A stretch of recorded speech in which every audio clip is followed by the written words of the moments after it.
Au nom du Père et du Fils et du Saint-Esprit, ainsi soit-il. Cher Monsieur le supérieur du district, chers Messieurs les abbés, chers frères, sœurs, séminaristes, bien chers pèlerins, tout d'abord, un immense merci à la divine providence qui nous permet de retrouver nos bonnes habitudes d'un pèlerinage complet après des années de vicissitudes. Et en ce jour, au milieu du pèlerinage, nous fêtons la fête de la Pentecôte, la fête de la descente du Saint-Esprit sur les apôtres, les disciples, la Sainte Vierge. Comment faut-il comprendre cette fête ? Pourquoi l'Église tient-elle à lui donner une telle importance ? C'est avec Pâques la fête la plus importante de toutes.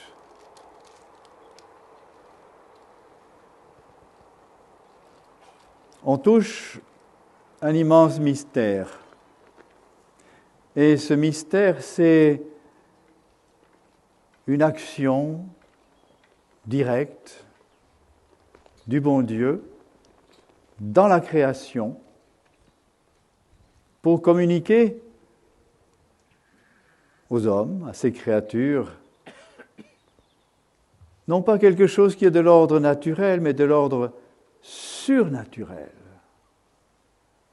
Mais pour cela, Dieu va rentrer dans sa création.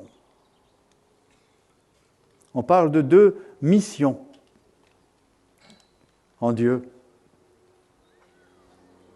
Vous savez que tout ce que le bon Dieu fait, on appelle ça ad extra, en dehors de lui, donc dans la création, il le fait par sa nature divine. Donc, en fait, ce sont toujours les trois personnes qui agissent ensemble, parce qu'ils agissent à travers la nature divine. C'est Dieu qui fait.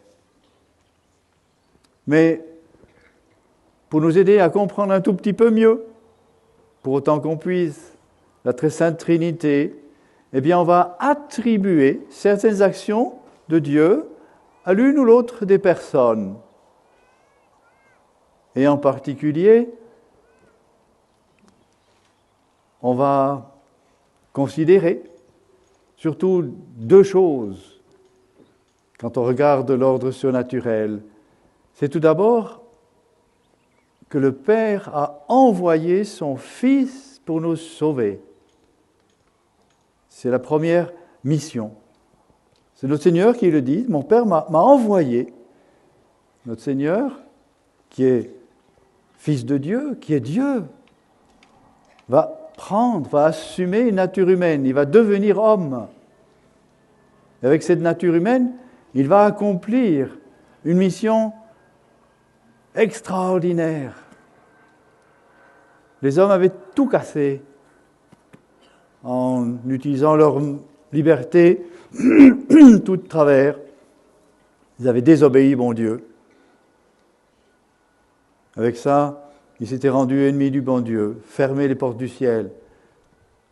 Et l'offense faite à Dieu d'immense majesté, d'infini, impossible de réparer. Et ça aurait été justice de la part de Dieu de dire « c'est comme ça que vous me traitez, débrouillez-vous, tant pis pour vous ». Ça aurait été justice, ça aurait été juste. Mais ce n'est pas ce que le bon Dieu voulait. Le bon Dieu nous a créés pour le ciel. Et malgré cette horreur, cette abomination des hommes qui se rebellent contre Dieu, Dieu va répondre d'une manière inouïe, incompréhensible. C'est comme ça que vous me traitez ? Bien, regardez ce que je vais faire. Vous avez mérité la mort ? Eh bien, pour vous éviter la mort éternelle, c'est mon propre Fils que je vais envoyer à la mort. Il va prendre sur lui toutes vos fautes, toutes vos offenses. Il va payer pour chacune de nos fautes, depuis le début, depuis Adam et Ève, jusqu'à la fin du monde. Il prend tout sur lui. La justice de Dieu qui est infinie, réclame réparation, c'est normal, c'est juste. Eh bien, c'est lui qui va se substituer à nous et qui va payer. Et qui va payer à égalité, en proportion de la faute. En même temps, il va nous mériter toutes les grâces, tout ce dont nous avons besoin. Sa mission, c'est de nous sauver. Son nom, c'est Jésus, qui veut dire sauveur. Une fois accomplie cette mission, il remonte au ciel. Mais avant de remonter, il va nous donner encore une autre chose admirable, extraordinaire. Il va demander à ces hommes rachetés de continuer son travail. Il va confier sa mission à cette Église qu'il fonde. Cette mission, c'est de sauver les âmes. Eh bien, à cette Église qu'il appelle « mon Église », et il n'y en a qu'une, et c'est l'Église catholique, eh bien, il va donner tous les moyens pour accomplir cette mission. Constatez ce qui va se passer alors. Cette mission, il l'a donnée à ses apôtres en leur disant « Allez à toutes les nations, allez partout, dans le monde entier, enseignez-leur tout ce que je vous ai dit. Ceux qui croiront seront baptisés, seront sauvés. » Voilà la mission. Mais ce n'est pas fini. Il sait bien qui nous sommes, il sait bien comment nous sommes, de ce quoi nous sommes faits. Et avant qu'il parte, il va y avoir une deuxième mission. Il l'avait dit, il faut que je monte au ciel, sinon je ne vous enverrai pas le Saint-Esprit. Et avec le Père et le Fils vont nous envoyer le Saint-Esprit. C'est une deuxième mission. Cette fois-ci, c'est la troisième personne de la Sainte Trinité, le Saint-Esprit, qui vient. Et vient pourquoi ? Eh bien, pour rendre parfaite cette mission qu'il a de l'Église. Le Saint-Esprit, on va l'appeler l'âme de l'Église. Il vient aujourd'hui, c'est la fête qu'on célèbre aujourd'hui. Vous vous souvenez, les apôtres, depuis 10 jours, étaient au Cénacle. Les apôtres et les disciples, il y avait la Sainte Vierge, ils étaient à peu près 120. Ils priaient, en attendant celui qui avait été promis par notre Seigneur. Et aujourd'hui, il arrive. Il se présente comme des langues de feu sur chacun des disciples.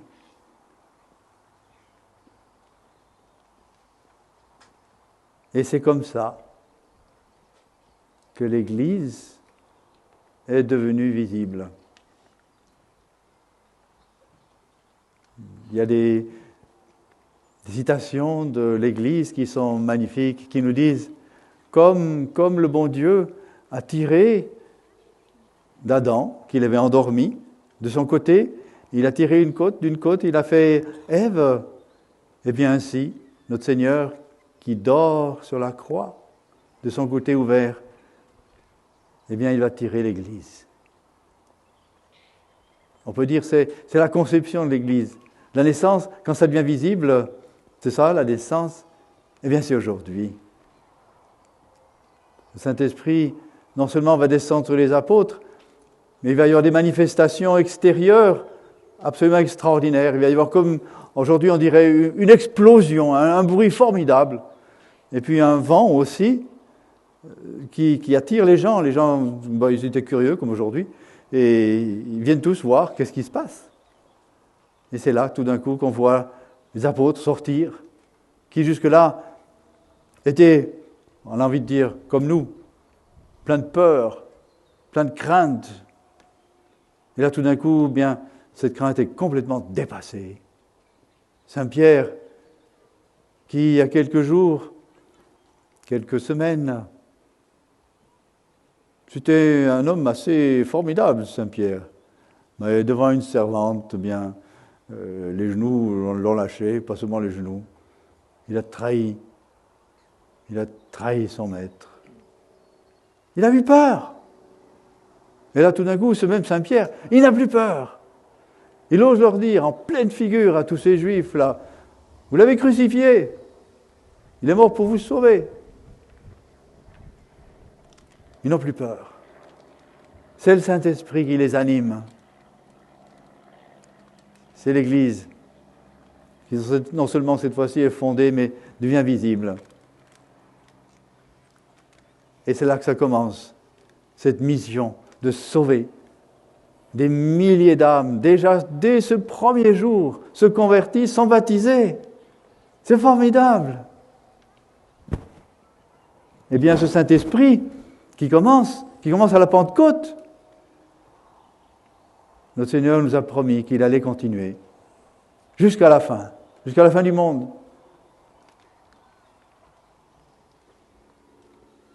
Et on voit deux choses. On voit une action du Saint-Esprit sur l'ensemble de l'Église. L'Église alors comprise comme une personne juridique, personne morale, l'ensemble de l'Église. Et cette action du Saint-Esprit, alors on va dire que l'Esprit Saint, c'est l'âme de l'Église. On va dire que grâce à cette action du Saint-Esprit, eh bien l'Église jouit d'un certain nombre de privilèges. On va dire l'infaillibilité. On va dire qu'elle ne pourra jamais être détruite. Jamais. Les hommes peuvent faire tout ce qu'ils veulent, jamais ils n'arriveront. Eh bien, c'est normal. C'est le bon Dieu qui s'en occupe.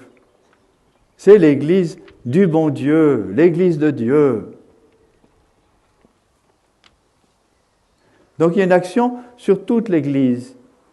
Mais il y a aussi une action sur chacun des membres. Ça, on le voit très très bien dans l'hymne d'aujourd'hui, dans la séquence où on décrit l'action du Saint-Esprit dans chacune de nos âmes. Oui, le bon Dieu, il est tellement grand qu'il est capable de s'occuper de l'Église comme un tout, mais en même temps, il est capable, et il le veut, s'occuper de chacun. Voyez-vous, et sur chacun des disciples, il y avait cette flamme, ce feu. Et ce feu, c'est le Saint-Esprit qui l'a choisi pour nous dire quelque chose de ce qu'il est. Vous savez, le feu se distingue des autres créatures d'une manière assez spéciale. Toute créature corporelle est soumise à la gravitation. Elle est attirée par la terre. Vous pouvez, n'importe quoi, vous l'avez dans la main, vous le lâchez, ça tombe par terre. C'est comme ça. Eh bien, le feu, lui, il monte. Comme s'il il n'était pas soumis à cette loi universelle. Ainsi, le Saint-Esprit, il est au-dessus. Il est au-dessus de la nature. Le feu, essayez de le saisir. Essayez de l'attraper. Pas moyen. Pourtant, il est réel, absolument réel. Si vous ne me croyez pas, non, ne laissez pas trop votre main dans le feu, vous allez voir ce qui va se passer. C'est réel, ça vous brûle. Mais essayez de l'attraper, vous n'arrivez pas. Ainsi, le Saint-Esprit, il est comme insaisissable. Mais il est réel. Très, très réel. C'est une personne divine. Le feu a ceci de particulier que tout ce qu'il trouve sur son passage, il veut communiquer, mais tout ce qu'il est. Il brûle. Ça, c'est un petit peu notre problème. Mais prenez même une pierre. Cet être inanimé, c'est rien du tout, une pierre. Mettez-la dans le feu. Eh bien, le feu, même le feu naturel, il est tellement fort qu'à une simple pierre, il va communiquer ce feu. Il va lui communiquer à cette pierre sa chaleur, et même, après au bout d'un temps, sa couleur. D'une manière telle qu'après, cette pierre, cette simple pierre, eh bien, à cause du feu qui est en elle maintenant, eh bien, elle va communiquer ce feu. Vous ne pouvez plus la prendre, vous ne pouvez pas la prendre dans vos mains, ça va vous brûler.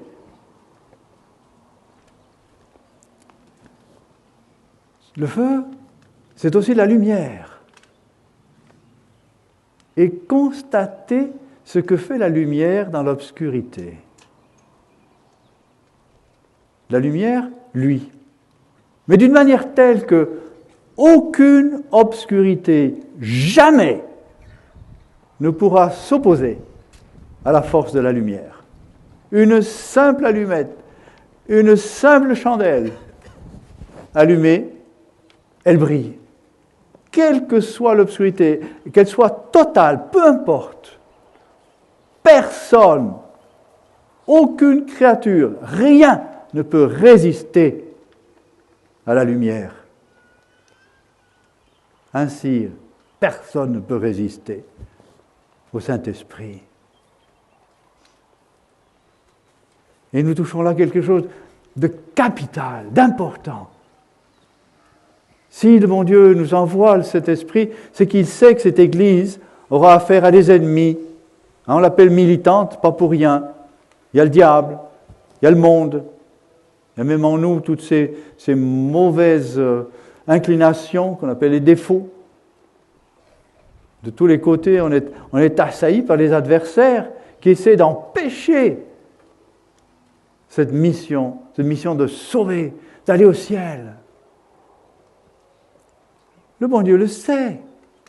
Et c'est pour ça qu'il nous envoie l'Esprit Saint. Après avoir dit aux apôtres, vous allez être mes témoins. En grec, c'est le mot martyr. Ils ont tout de suite compris ce que ça voulait dire, les apôtres, être témoins. Ils ont eu peur. Notre Seigneur a dû leur dire, n'ayez pas peur. Pourquoi ? Je vous envoie un consolateur, un défenseur, un avocat, un protecteur. C'est le Saint-Esprit. C'est Dieu lui-même. Et nous, eh bien, on est tous les jours dans ce combat de l'Église. Pourquoi ? Parce que le bon Dieu nous a fait libres. Il nous a créés à son image. Et dans cette image de Dieu, il y a la liberté. Il nous a donné cette liberté, pas pour tomber, pas pour faire le mal, mais malheureusement, avec cette liberté, c'est possible. Mais pour le choisir, lui, pour mériter. Parce que justement, avec cette liberté, unie à la charité, eh bien, on va pouvoir mériter le ciel. Grâce à notre Seigneur, bien sûr, unis à notre Seigneur. Mais tout est là. Voyez-vous, dans ce combat de tous les jours, qu'est-ce qu'on voit ? On voit tout d'abord le monde qui devient de plus en plus méchant, agresseur, tentateur, raffiné, qui essaie de nous attaquer de tous les côtés, de nous faire tomber de tous les côtés. On voit en l'Église qui souffre terriblement. On voit tout un tas d'hommes d'Église qui nous racontent n'importe quoi. Ils ne nous parlent plus du bon Dieu. Ils parlent du climat, ils parlent de toutes sortes de choses. Ça n'a rien à voir avec le salut. Actuellement, il y a une confusion dans l'Église invraisemblable. Et elle vient du dedans. Eh bien, on peut regarder les choses comme ça. Et trop souvent, on les regarde comme ça. Avec un regard humain. On n'a pas besoin d'être catholique pour voir ça. N'importe quel homme peut constater ces choses. Et alors on se trompe dans la réponse. Alors on a peur. Vous savez, c'est l'une des armes les plus efficaces du diable et du monde. Pour nous paralyser dans notre action, ils essaient de nous faire peur. Et humainement, ben oui, on a peur. parce qu'ils sont agressifs, parce qu'ils sont méchants, parce qu'ils nous font souffrir. On n'aime pas ça, et donc on a peur. Cette crainte, on la voit surtout, mais pas seulement, dans ce qu'on appelle le respect humain. On n'ose plus bouger, on est paralysé, on ne fait plus le bien. Une crainte mauvaise, malsaine, que surtout le diable utilise, qui n'a rien à voir avec la crainte de Dieu. Regardez, cette crainte de Dieu, au lieu de nous paralyser, elle nous force à faire le bien. Même si on a peur de lui faire de la peine au bon Dieu. Et alors on se met à faire du bien, même si ça coûte, même si c'est difficile. Quelle différence avec la crainte qui nous vient du diable, qui nous paralyse. C'est même devenu un don du Saint-Esprit, la crainte de Dieu. La peur de faire de la peine au bon Dieu, qui nous aime tellement.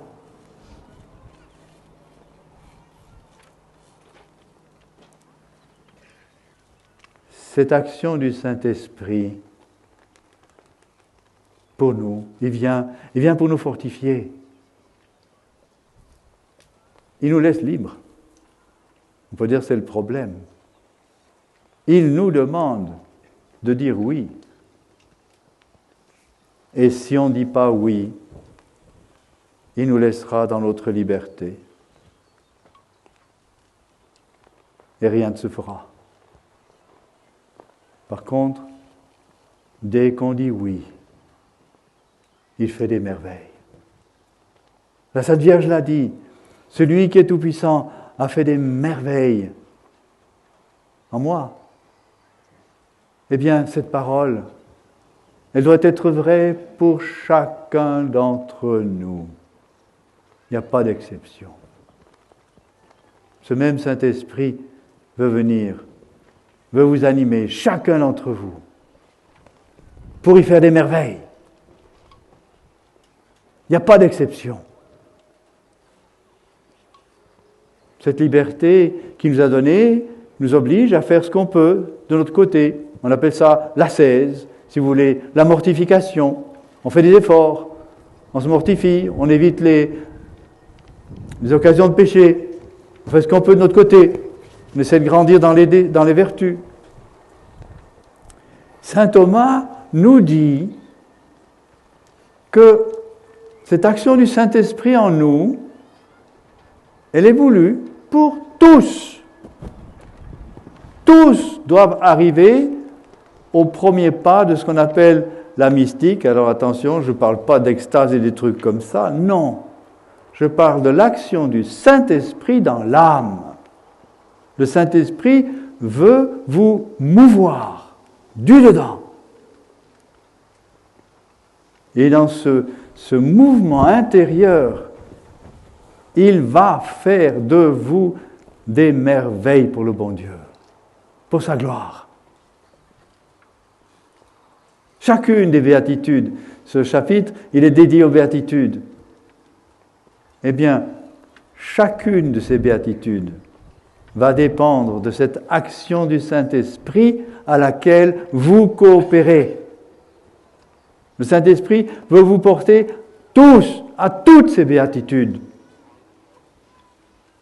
Mais il faut dire oui. Et ça coûte. Et ça coûte parce qu'on a une volonté propre.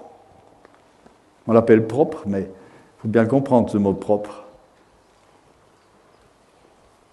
C'est la nôtre. On a la peine à la lâcher. Et il faut la lâcher. Si quelqu'un veut être mon disciple, qu'il se renonce. Qu'il prenne sa croix tous les jours et qu'il me suive. Si vous avez de la peine à comprendre cette action du Saint-Esprit, réfléchissez un petit peu à ce que nous dit l'Écriture sainte. C'est le bon Dieu qui nous parle. Personne ne peut dire Jésus est le Seigneur, ça veut dire Jésus est Dieu. Personne ne peut dire Jésus est Dieu si ce n'est dans le Saint-Esprit. chaque fois que vous le dites, et vous le dites de tout votre cœur, oui, Jésus est Dieu, eh bien, vous ne pouvez pas le dire si le Saint-Esprit n'est pas là. Et ne vous le faites pas dire. Vous vous rendez compte? Saint Paul nous dit aussi que Dieu nous envoie son Esprit et il donne un témoignage à notre âme. Il nous dit que nous sommes des enfants de Dieu. Dieu est notre Père. Oh, plus que ça. Justement, ce mot Père, eh bien, c'est le Saint-Esprit qui le dit en nous. Qui crie vers le ciel. Père. Qu'est-ce que ça veut dire?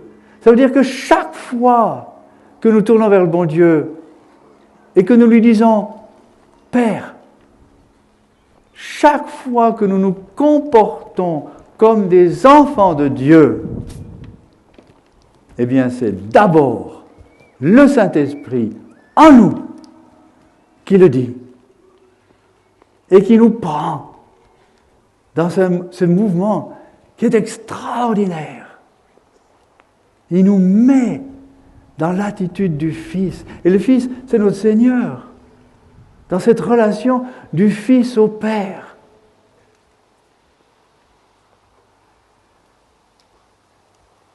C'est lui, le Saint-Esprit, qui nous communique ce qu'on appelle la charité, l'amour de Dieu en nous. Saint Thomas, il va oser nous dire que la charité, c'est-à-dire cette vertu que Dieu seul peut mettre en nous, eh bien, c'est une participation au Saint-Esprit. Chaque fois que nous faisons un acte de charité, c'est-à-dire un acte d'amour surnaturel, on aime le bon Dieu, on aime notre prochain pour l'amour de Dieu, eh bien, chaque fois, c'est le Saint-Esprit en nous qui nous pousse à le faire et qui nous fait grandir dans cette charité. Il nous a laissés libres, nous sommes libres. À nous d'ouvrir notre cœur, à nous de dire oui. Les saints insistent, ils insistent en disant que si vous voulez que le Saint-Esprit travaille en vous, eh bien il faut être prompt. Il faut l'écouter, il faut le suivre vite. Les saints sont tous unanimes pour nous dire que un mois sous l'influence du Saint-Esprit, ça vous fait avancer plus que des années d'efforts personnels. On va comparer ça à la voile, au vent dans les voiles. Ça fait avancer le bateau, et le bateau, sans effort, il avance. Ce vent, c'est le Saint-Esprit. La voile, c'est les dons du Saint-Esprit. Et puis nous, c'est le bateau. S'il n'y a pas de vent, il faut ramer.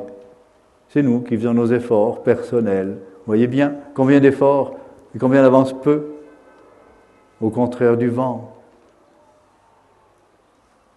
Et c'est là qu'on va trouver les béatitudes. C'est quand on laisse le Saint-Esprit agir en nous, quand on le suit. C'est lui qui va conduire à ses perfections et qui va nous en faire même jouir. Mais regardez un peu comment ça se passe. À peu près toutes les béatitudes, notre Seigneur nous dit, allez, vous allez souffrir, vous allez peiner, vous allez pleurer, vous allez avoir soif, vous allez avoir faim, vous allez être persécutés, vous allez être maudits, on va dire toutes sortes de méchantes choses contre vous.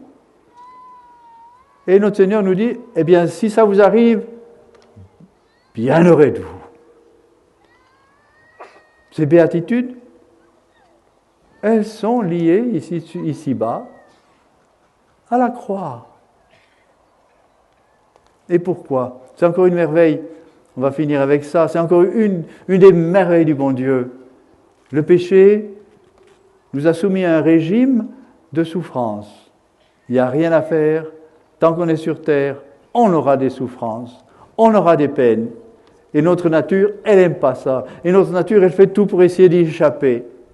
Notre pauvre nature déchue. Et la vie chrétienne nous dit, vous voulez être mon disciple?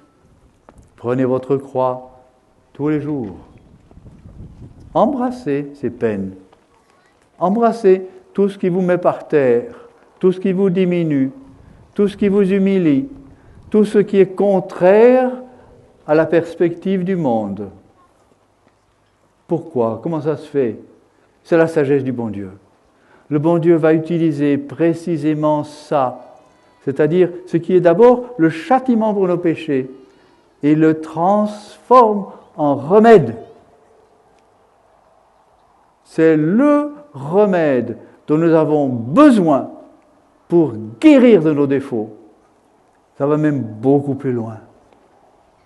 Cette union à la croix de notre Seigneur, c'est ça qui va nous rendre grands. Saint Paul a des paroles étonnantes. C'est quand je suis faible que je suis fort. Ce qui, aux yeux du monde, n'est rien du tout. Ce qui nous met par terre, méprisés. Vous l'unissez au bon Dieu. Vous l'unissez à la croix de notre Seigneur. Et vous le transformez dans l'arme la plus formidable qui soit. C'est l'arme de la croix. C'est l'arme du salut. Vous dites oui au notre Seigneur. Ce oui, ça invite notre Seigneur à prendre vos souffrances, vos douleurs, vos anéantissements. Il les unit à sa passion. Il vient en vous. Il continue sa passion dans vos peines, vos croix. Et alors, ce qui apparaît au monde comme une défaite, ça devient la victoire. La victoire qui sauve les âmes. N'ayez pas peur quand vous avez à souffrir. N'ayez pas peur quand vous avez l'impression d'être plus rien du tout, d'être à charge à tout le monde. Quelles que soient vos souffrances, quelles que soient vos peines, dites oui. Dites oui à notre Seigneur. Dites oui au Saint-Esprit. Je vous assure, il va faire des merveilles. Il va vous sauver. Et beaucoup d'âmes avec, pour la plus grande gloire de Dieu et notre salut. Ainsi soit-il. Au nom du Père et du Fils et du Saint-Esprit, ainsi soit.